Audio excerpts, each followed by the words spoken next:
పంటలు రావాలని ఆంధ్ర మొత్తం పామాయిల్ గాని కాఫీ గాని అక్వాకల్చర్ రావాలని ముందుకు పోయాం. అయితే ఇక్కడ కొన్ని ఇబ్బందులు వస్తున్నాయి. ఎక్కడో ఇరాన్లో యుద్ధం, ఇక్కడ మన మామిడి వెలవెలబోయింది, అరటి దెబ్బతినింది, రొయ్య గిజగిజలాడే పరిస్థితికి వచ్చిన ధరలు పడిపోయినాయి. దీనివల్ల ఖర్చులు పెరిగాయి. అయితే నేను ఒకటే ఆలోచిస్తున్నాను, రైతులు ఇబ్బందుల్లో ఉన్నప్పుడు మీనమేషాలు లెక్కేస్తే రైతాంగాన్ని కాపాడుకోలేం. కాబట్టి ఎంతైనా పర్వాలేదు, మిమ్మల్ని కాపాడడానికి ఈ ప్రభుత్వం ఎప్పుడూ ముందుంటుంది.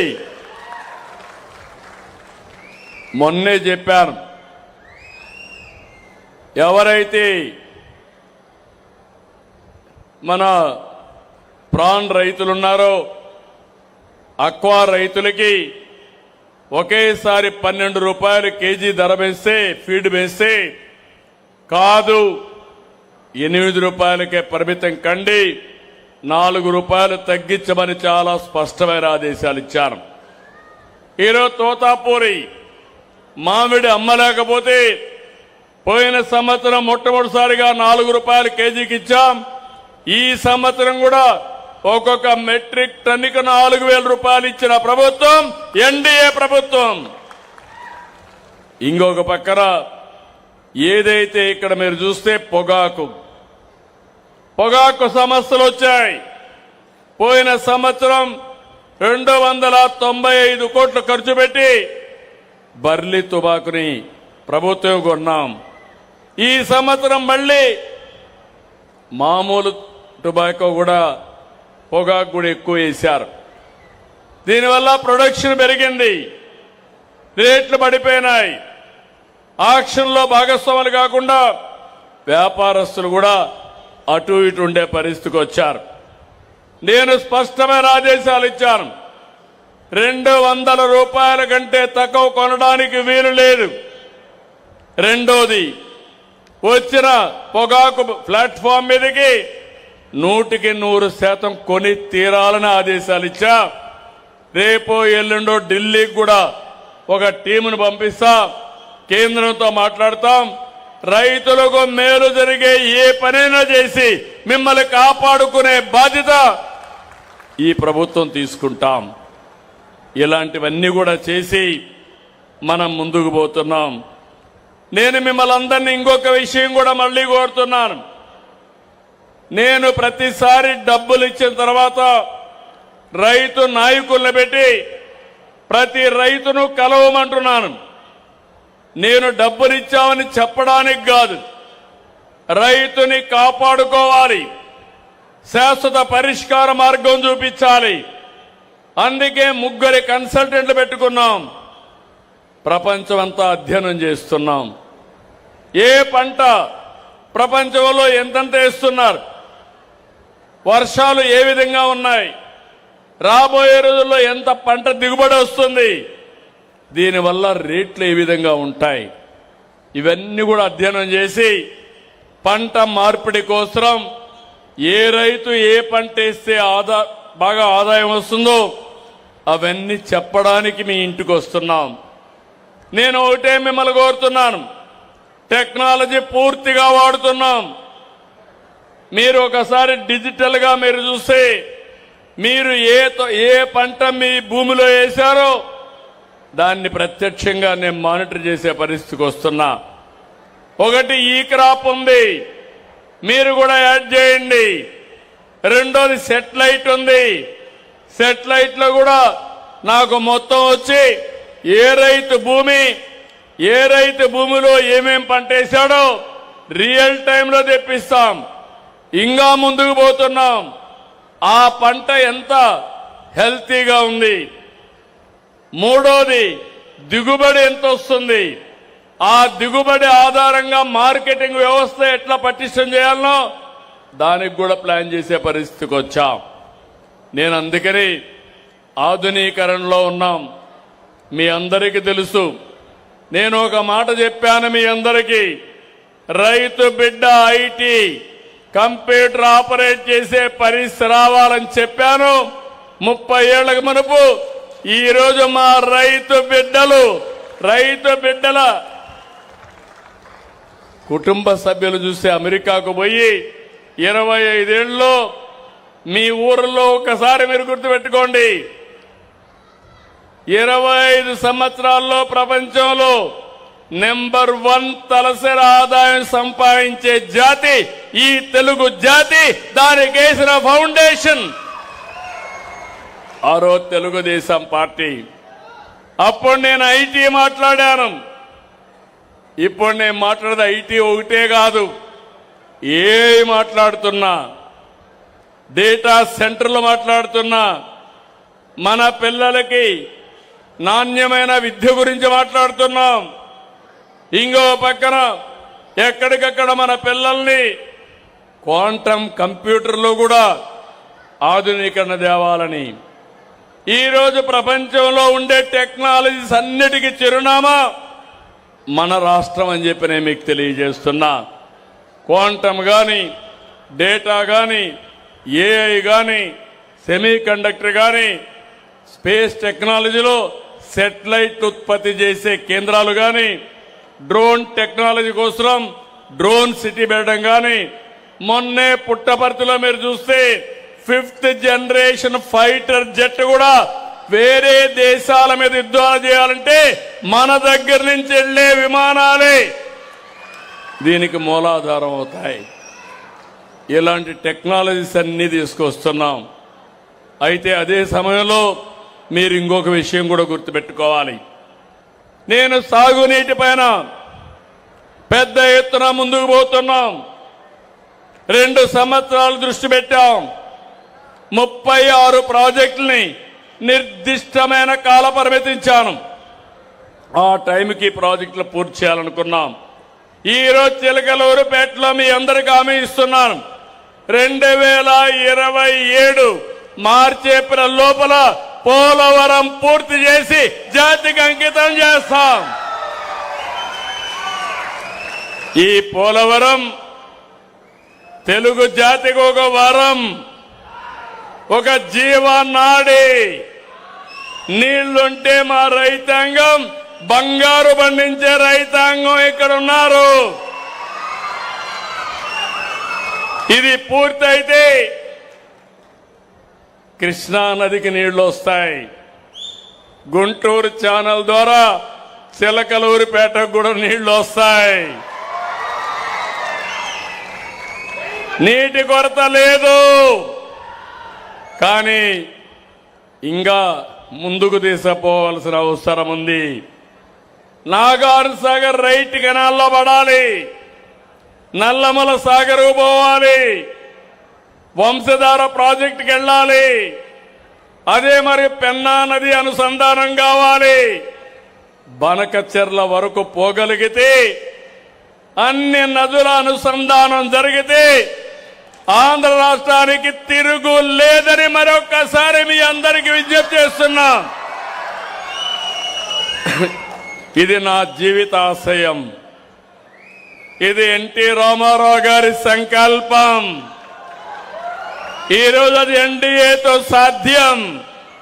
అందుకే మిమ్మల్ని అందరినీ కోరుతున్నాను, ఇక్కడ వరికపూడి సెలగూడ పల్నాడుకి ఒక వరం.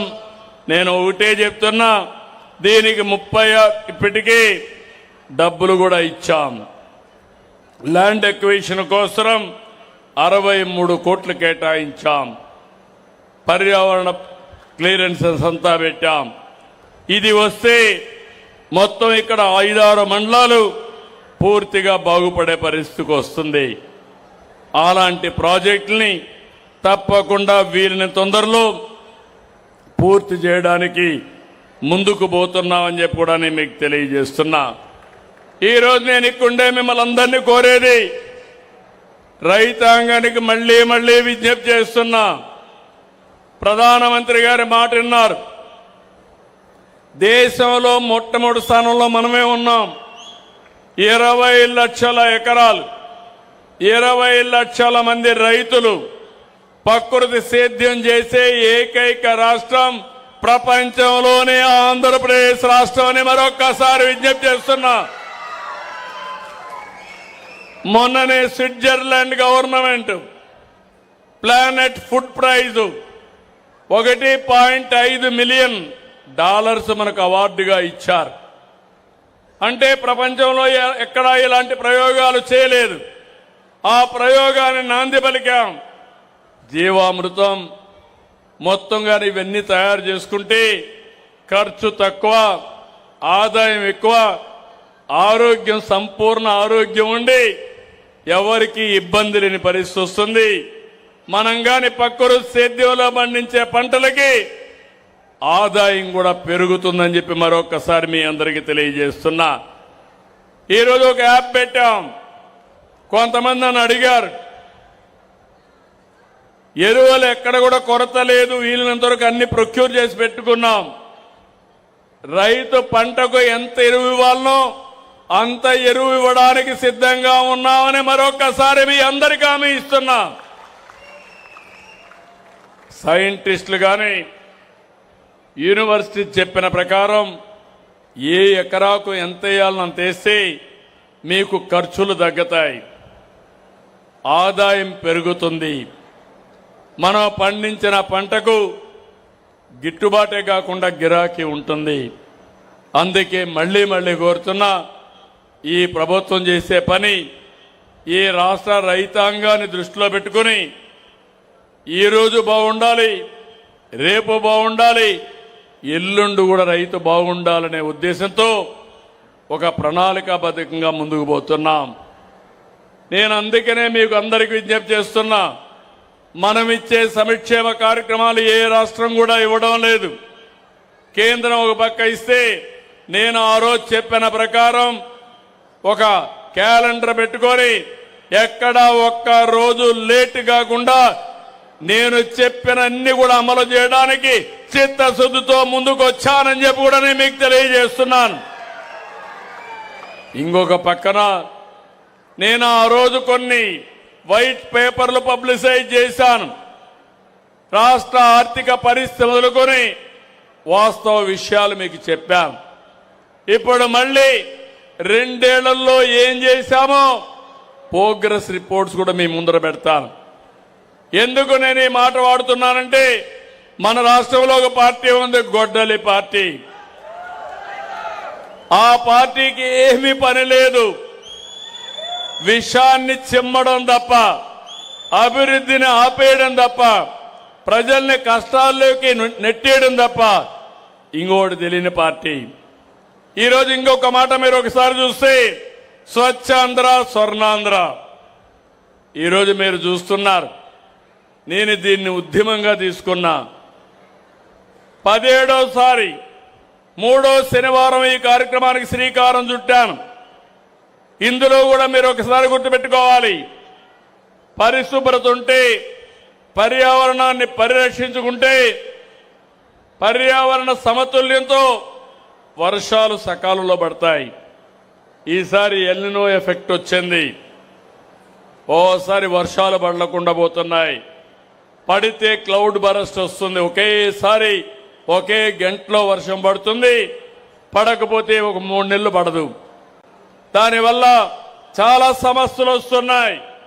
అందుకే ఇప్పుడు ప్రకృతి సేద్యంలో కూడా అనేక విధాలుగా దగ్గర 20 లక్షల ఎకరాలు విత్తనాలన్నీ చల్లడం, ఏ విధంగా చేయాలనో ఇక్కడనే విజయ్ కుమార్ గారైతే ప్రకృతి సేద్యాన్ని బ్రహ్మాండంగా అభివృద్ధి చేస్తున్నారు. మనం దాన్ని అవలంబిస్తే ట్రెడిషనల్ గా వేసే పంటల వల్ల నష్టపోతే పూర్తిగా నష్టపోతున్నాం. నాకు అనుభవం ఉంది. అనంతపూర్ జిల్లా ఎడారిగా మారిపోతున్నారు. ఆ రోజు వాళ్ళు వేరుశనగ పంటేస్తే 10 ఏళ్లకు 8 సంవత్సరాలు వచ్చేది కాదు. దానికోసం రైతులు అడిగింది ఇన్పుట్ సబ్సిడీ ఇమ్మంటే, మొట్టమొదటిసారిగా దేశంలో రైతులకు ఇన్పుట్ సబ్సిడీ ప్రవేశపెట్టిన పార్టీ గవర్నమెంట్ తెలుగుదేశం ఆ రోజు. కానీ ఈరోజు రాయలసీమని, అనంతపూర్ జిల్లాని ఒక హార్టికల్చర్ హబ్గా తయారు చేస్తున్నాం. 31% మన దగ్గర గ్రీన్ కవర్ ఉంది. దీన్ని 50% పెంచాలనుకుంటున్నాం. నేను మిమ్మల్ని అందరినీ కోరేది ఒకటి, నెట్ జీరో కాన్సెప్ట్ రావాలి. మీ ఊర్లో పరిశుభ్రంగా ఉండాలి. జీరో వేస్ట్ కింద అన్ని కూడా ముందు మీరు చూశారు. దగ్గర మీరు చూస్తే 130 లక్షల మెట్రిక్ టన్నులు ఎక్కడికక్కడ చెత్తంతా పేరుకుపోయి లెగసీ వేస్ట్ గా తయారైంది. 1300 కోట్ల రూపాయలు ఖర్చు పెట్టి 2 సంవత్సరాలు కష్టపడితే అదంతా తీసుకుపోయి బయటేసే పరిస్థితికి వచ్చాం. ఈరోజు 8 ప్లాంట్లు పెట్టాం. చెత్త నుంచి కరెంటు ఉత్పత్తి చేసే కేంద్రాలు కొన్ని వందలు పెట్టాం.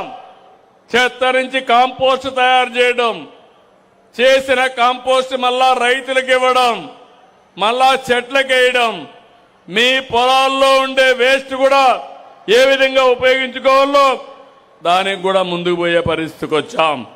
ఈ రోజే మీరు ఒకసారి చూస్తే జపాన్ సంస్థ ఈ రోజు వచ్చి మన దగ్గర వేస్ట్ ఎనర్జీ ప్లాంట్ పెట్టారు. 2 ప్లాంట్లు వాళ్ళు కూడా వచ్చి పెట్టే పరిస్థితికి వచ్చారు. అంటే ఒక్కొక్క ప్లాంట్ 350 కోట్లు అయితే 2 సంవత్సరాల్లో మీ అందరికీ గ్యారంటీ ఇస్తున్నా.